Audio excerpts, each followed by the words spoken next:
guys, K-Rock here.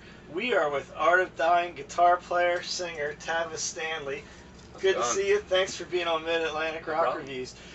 We've seen you in 5 states, so we've traveled, but how long have you guys actually been on tour right now?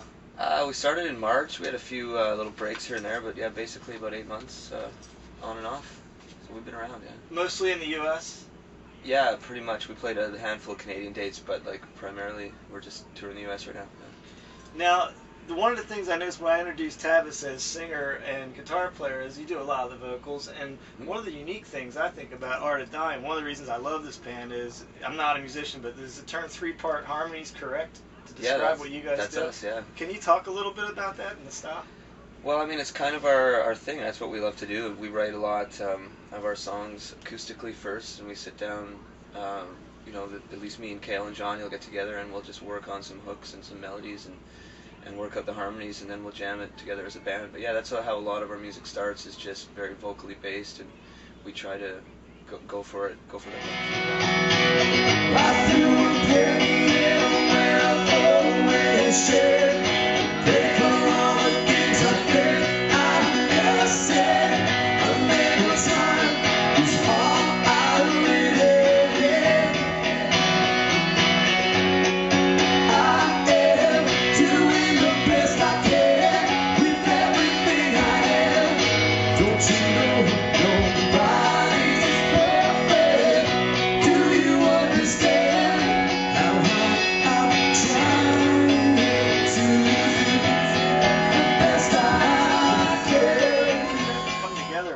I know you kind of came in after, like, you were kind of a third person in, right? And did they audition people for as singers, or did you have to kind of try out that way? No, you know what, we just all kind of met. Jeffrey is good friends with Cale, and I was in Toronto playing in bands with Cale a few years back, and the guys all came out there for Canadian Music Week, and we got together and had a bunch of beers, and we sort of hit it off, and then literally a few days later, they called up me and Cale and said, hey, you guys want to come out and do this tour with us we got coming up?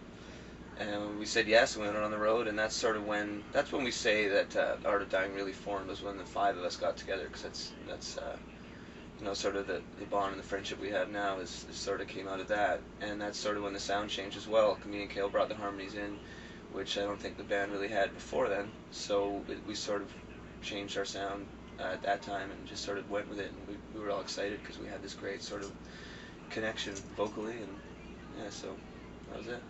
Now, I love Vices and Virtues. We've nominated as one of our top albums of the year on our website, and Get Through This, I was reading that has kind of a special story behind it, or a unique story. Is that? Well, Johnny wrote that song, yeah, when he found out that his dad was diagnosed with cancer, and yeah, he was working in Vancouver at his job and just got the phone call, you know, all of a sudden. And it kind of took him, obviously, by surprise, and he went and, you know, took a break from his job and just wrote the song, and he said it just poured out of him. So, you know, his dad's okay now and beat it, so it's kind of a, you know, an inspirational song to him and to us every night, you know, to sort of sing that, and I know he thinks about it every night, and it's, you know, it feels good. I love the song. The personal part of it for me is I was training for a marathon, and that was a great marathon training song. Had nothing to do with the kind of meeting you had, but listening to Get Through This was really pretty special. Well, that's the cool thing about that lyric, is you can relate it to just about anything in your life, right? You know, I think everybody can relate to it in some aspect, you know, because you're all trying to succeed, right? That's what we're trying to do. I see better days, yeah. The soul says it's hard to find identity when you're the king of sin.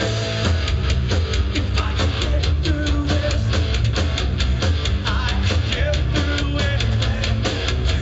If I can make it through this, I can get through anything. I can get through this. I can get through anything. If I can make it through.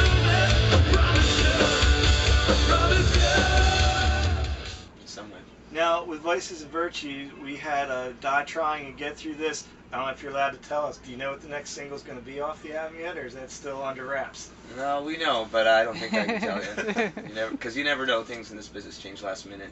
You just never know. But yeah, we're like 99% sure.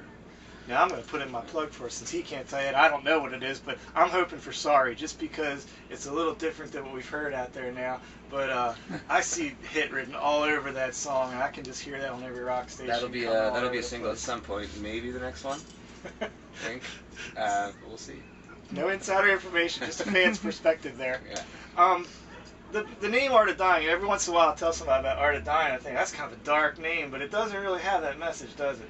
Well, a lot of people think that, but it comes from the sentence "Art of dying is my life to live." And to me, it means art of living. Really, it's just about making the most of your time, and time is precious. So, we're all on a path towards death, which sounds kind of grim, but it's really about, what are you gonna do on the way, and how's your life gonna be? So that's how we write our music. That's how we live our lives, with enthusiasm, and we make the most of every day, right?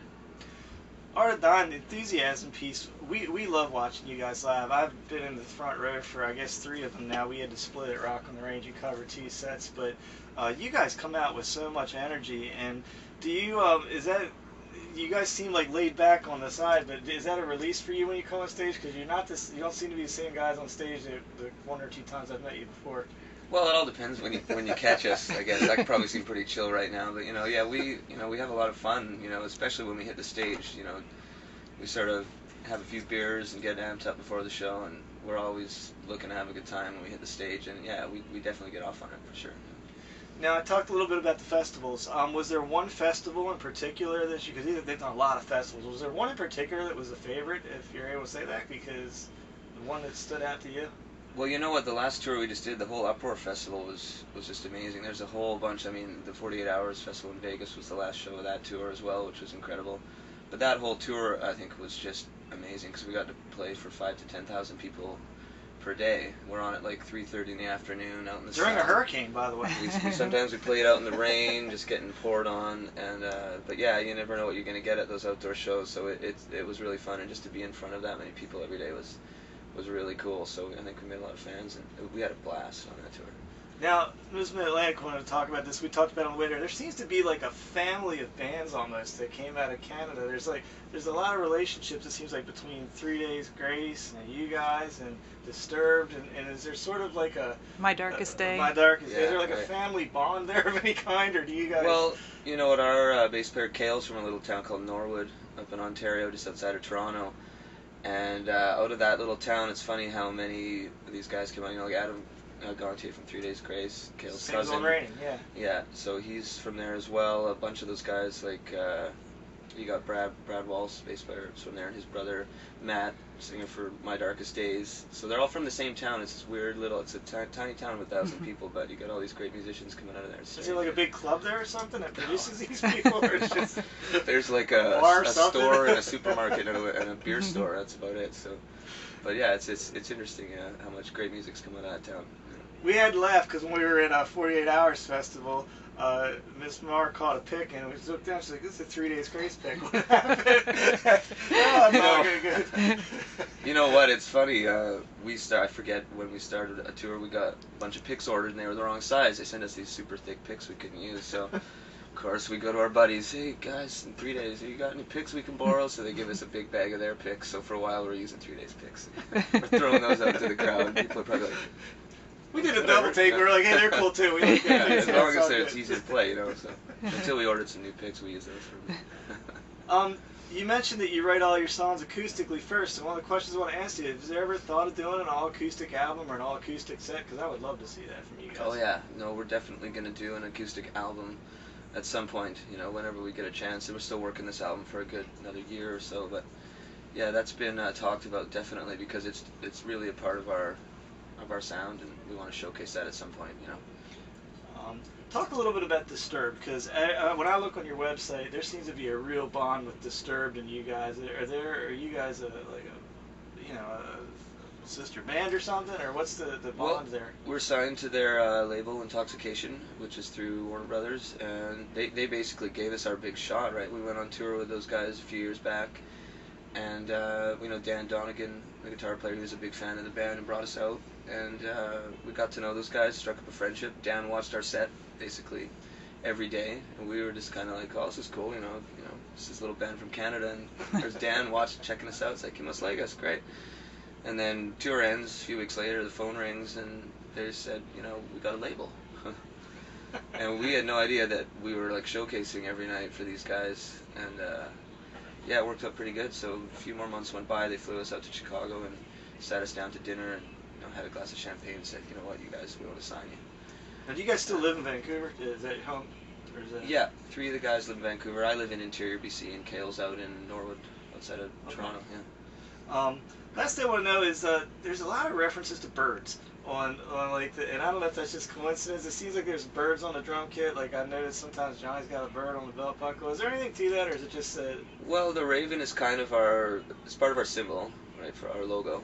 And it's strange. We've had a lot of weird things happen with ravens too. It's kind of it's became our thing. Like a lot of weird, like one in particular. We were sitting in a restaurant one time in Vancouver, this sort of outdoor patio with the open windows, and this raven flew in through the window, landed on the floor, looked over at Jeffy, our drummer, hopped over and sat underneath his chair and just sat there for like 10 minutes. And everyone's like, "What is going on with this bird?" Like, so this like little things like that have happened to us all the time involving ravens. So it kind of became our thing. We've adopted it, and of course it's in our logo and on our record and then record cover as well. Awesome. Well, we want to thank Tavis for the time being on Mid-Atlantic Rock Reviews. We're gonna go watch an awesome set with 4 great bands tonight and see our 5th Art of Dying show for this year. So we're psyched about it. Tavis, yes, thank you so much. No problem. Anytime.